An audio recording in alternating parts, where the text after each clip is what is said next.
Hi hello viewers, நான் உங்கள் Sakthivel. இன்றைக்கி இந்த வீடியோவில் என்ன பார்க்க போகிறோம்னு பார்த்தீங்கன்னா, ரோஜாப்பூ வந்து வெயில் காலத்தில் வந்து ஓரளவுக்கு சர்வை ஆகி ஓரளவுக்கு பூக்கிறதுக்கு வந்து பார்த்திங்கன்னா ஒரு 5 டிப்ஸ் இந்த வீடியோவில் வந்து நம்ம பார்ப்போம்.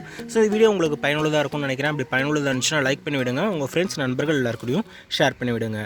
ரோஜாப்பூ வந்து சம்மரில் வந்து புதுசாக வாங்கி வைக்க வேண்டாம். ஆல்ரெடி செடி இருந்துச்சுன்னா அதை வந்து பாதுகாத்து நம்ம அடுத்த சீசன் வரைக்கும் அதை உயிரோடு வச்சுக்கிறதே ஒரு பெரிய சவாலான ஒரு விஷயமா இருக்கும்.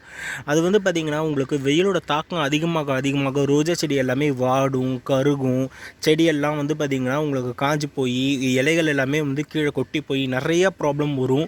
இதெல்லாம் இந்த வெயில் காலத்தில் இருக்கிறது தான். இதுக்கு நம்ம ஃபஸ்ட்டு பண்ண வேண்டியது வந்து பார்த்திங்கன்னா, முடிஞ்சதுன்னா ஷேட் நட் இந்த மாதிரி ஒன்று வாங்கி போட்டுடுங்க. இது வந்து பார்த்திங்கன்னா 50% ஷேட் நட்டு, 50% வந்து பார்த்திங்கன்னா வெயிலோட தாக்கத்தை வந்து கம்மி பண்ணும்.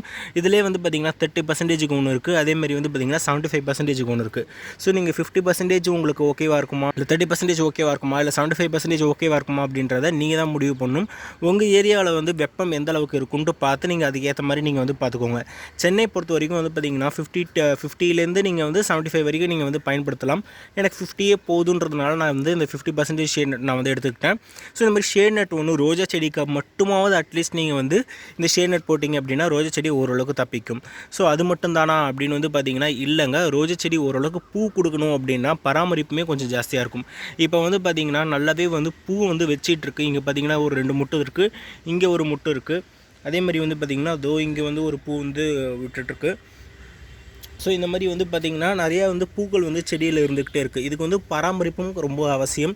சம்மரில் வந்து பார்த்திங்கன்னா சத்துக்கள் போய் சேர்கிறதுக்கு நீங்கள் வந்து கரெக்டாக வழிவகை பண்ணணும். ரெண்டாவது சம்மர் டிப்ஸ் என்ன அப்படின்னு வந்து பார்த்திங்கன்னா, நீங்கள் மூடாக்கு கண்டிப்பாக போடணுங்க. மூடாக்கு வந்து பார்த்திங்கன்னா கண்டிப்பாக நீங்கள் போடுறதுனால மட்டும்தான் உங்களுக்கு தண்ணி வந்து அந்தளவுக்கு எவாப்ரேட் ஆகாமல், இந்த ரொம்ப வெயிலில் வந்து உங்களுக்கு வந்து டக்குன்ட்டு எவாப்ரேட் ஆகிடும். அந்த மாதிரிலாம் ஆகாமல் உங்களுக்கு வந்து செடிக்கு போய் சேர்கிறதுக்கு இந்த மூடாக்கு ரொம்ப ஹெல்ப் பண்ணும். அது மட்டும் கிடையாது, உங்களுக்கு இந்த மூடாக்கு மக்கி போய் அதுவுமே உங்களுக்கு உரமாகவும் ஆகும்.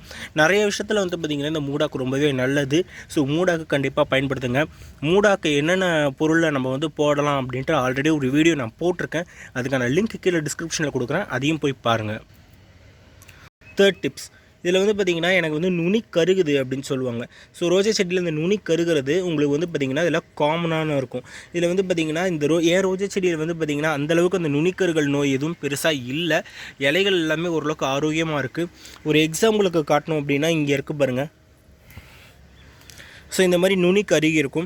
ஸோ இந்த மாதிரி நுனிக்கருகள் நோய் வந்து பார்த்திங்கன்னா கிட்டத்தட்ட ஒரு டிசீஸ் தான். இதுக்கு வந்து பார்த்திங்கன்னா நீங்கள் நீம் ஆயில் நல்லா ஸ்ப்ரே பண்ணி விட்டீங்க அப்படின்னா உங்களுக்கு வந்து பரவாது, ஓரளவுக்கு தடுக்க முடியும்.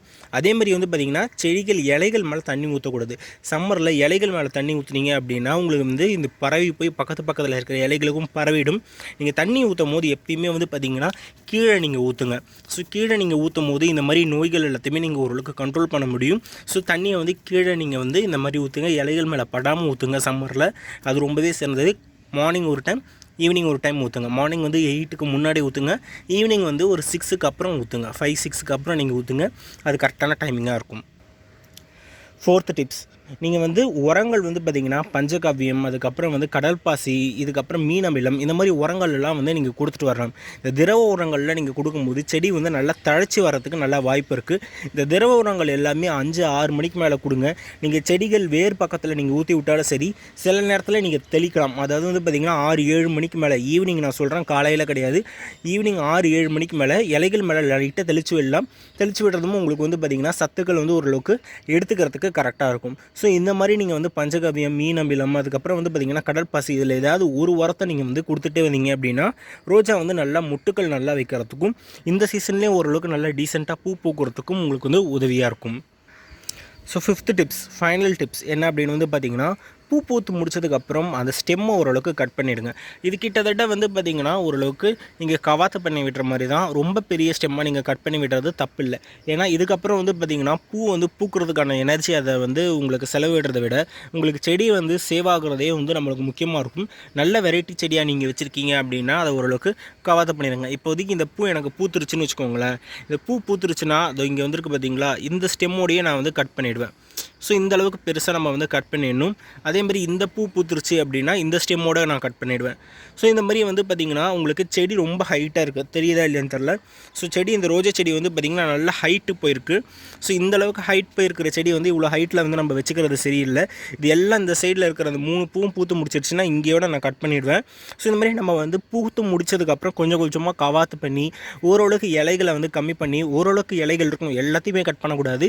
கவாத்து எப்படி பண்ணுறதுன்னு ஆல்ரெடி ஒரு வீடியோ போட்டிருக்கேன், அந்த வீடியோ பாருங்கள் இன்னும் டீட்டெயில்டாக தெரியணும் அப்படின்னா. ஸோ நீங்கள் 5ஆவதாக பண்ண வேண்டியது வந்து பார்த்திங்கன்னா பூ பூத்து முடிச்ச வரைக்கும் கொஞ்சம் கொஞ்சமாக கவாத்து பண்ணிகிட்டே வாங்க. முட்டுகள் எதுவும் இல்லைன்னா கொஞ்சம் கொஞ்சமாக ஓரளவுக்கு இந்த பெருசாக இருக்கிறது எல்லாமே சின்ன சின்னதாக ஷார்ட் பண்ணிவிட்டு வாங்க. ஓரளவுக்கு செடியை வந்து அடுத்த சீசனுக்கு கொண்டு போகிறதுக்கு இது உதவியாக இருக்கும். ஸோ இந்த 5 டிப்ஸுமே கரெக்டாக ஃபாலோ பண்ணுங்கள். உங்களுக்கு கண்டிப்பாக செடிகள் வந்து நான் ஓரளவுக்கு நல்லா பூக்கள் கொடுக்கும். ரோஜா பழைய செடியை நீங்கள் காப்பாற்றிக்க முடியும். திருப்பி சொல்கிறேன், இப்போ நீங்கள் வந்து இப்போ தான் நீங்கள் செடி வாங்கிட்டு வந்திருக்கீங்க, எனக்கு பிப்ரவரி எண்டில் நான் வாங்கினேன், இப்போ புதுசாக வாங்கின ரோஜா செடியெல்லாம் எனக்கு என்ன பண்ணுறதுன்னு தெரியல அப்படின்னு கேட்டிங்கன்னா அந்த செடிகள் வந்து நம்ம ரொம்ப கஷ்டங்க இந்த டைமில் சர்வை ஆகிறது. ஆல்ரெடி வச்சுருக்க செடி வந்து பார்த்திங்கன்னா இந்த இடத்துக்கு ஓரளவுக்கு அடாப்ட் ஆகிருக்கும். அதனால் வந்து அதை காப்பாற்றுறது வந்து நம்மளுக்கு ஓரளவுக்கு ஈஸியாக இருக்கலாம். பழைய இப்போ புது செடி வாங்கிட்டு வந்தீங்க அப்படின்னா அது வந்து காப்பாற்றுறது கொஞ்சம் கஷ்டமாக இருக்கும். இந்த மாதிரி சம்மர் டைமில் வந்து பார்த்திங்கன்னா ரோஜா செடியை ஓரளவுக்கு தவிர்த்துட்டு மற்ற செடிகள் நீங்கள் கான்சன்ட்ரேட் பண்ணுங்கள், ஓரளவுக்கு நல்லா வரும். இந்த வீடியோ வந்து பயனுள்ளதாக இருந்துச்சுன்னா லைக் பண்ணிவிடுங்க, உங்கள் ஃப்ரெண்ட்ஸ் நண்பர்கள் எல்லாருக்கிட்டையும் ஷேர் பண்ணிவிடுங்க. நன்றி, வணக்கம். Have a happy coming day. By.